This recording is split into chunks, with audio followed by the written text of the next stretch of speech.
Hello guys, welcome back to our channel. চলো তোমাদের সাথে আরেকটা মিনি ব্লগ শেয়ার করা যাক। সকালে উঠে আমরা প্রতিদিনের মতো হাঁটতে চলে গেছিলাম। সেদিন একটু বৃষ্টি বৃষ্টি ওয়েদার ছিল, তো আমরা একটা পুকুরের সামনে দিয়ে যাচ্ছিলাম। এত সুন্দর লাগছিল, রোদের আলোটা পুরো পুকুরে পড়েছে আর বাতাস দিচ্ছে, তার সাথে কি সুন্দর লাগছিল পুকুরটা। আমরা ওখানে কিছুক্ষণ দাঁড়িয়ে হাওয়া খেলাম, দেখলাম। তারপর আমরা হাঁটতে চলে গেলাম।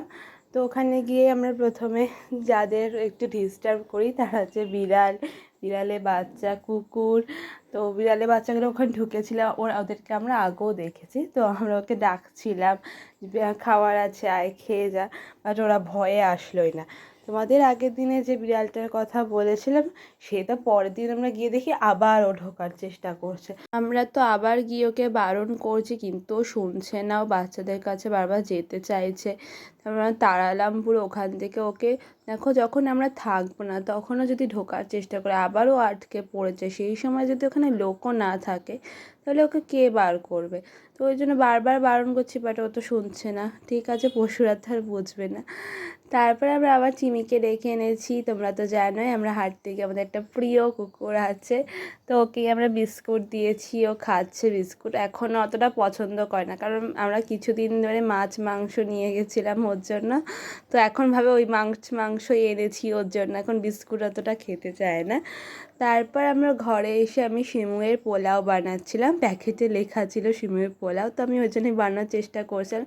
নর্মাল আলু, পেঁয়াজ, লঙ্কা, হলুদ, নুন, লঙ্কার গুঁড়ো দিয়ে। এবার সিমুইগুলোকে প্রথমে ভাজতে হতো। আমি অল্প করে ভেজেই ছেড়ে দিয়েছি, ভালো করে ভাজিনি। তো কি অবস্থা হয়েছে এরপরেই তোমরা দেখতে পাবে। এই দেখো গাইস, একদম জল হয়ে গেছে। আমি দিয়েছি এতটা, যতটা বলেছিল, একটা ভিডিও দেখেছিলাম সিমুইয়ের ওপর অবধি জল দিতে। বাট দেখো, এটা হওয়ার পর পুরো সিমুইটা একদম গলে গেছে। তারপর পুরো আটা, সিমুই তো আটা হয়ে গেছে পুরো জিনিসটা। মা আমাকে বলেছিল যে সিমুই ওরকম করলে হয় না, যে আগে ভালো করে ভাজতে। আমি ভেজেছিলাম, কিন্তু আমি ভেবেছিলাম বড় বড় করেই রাখবো সিমুইগুলো, বাট ভাজতে পারছিলাম না। তাই ভাবলাম যে এমনিই দিদি হয়তো হয়ে যাবে, বাট হয়নি। তোমাদেরকে কিছুদিন আগেই বলছিলাম বাবা অনেক কিছু মাছ নিয়ে এসেছিলো, তো তোমাদেরকে দেখিয়ে দিই। এটা হচ্ছে বাটা মাছ।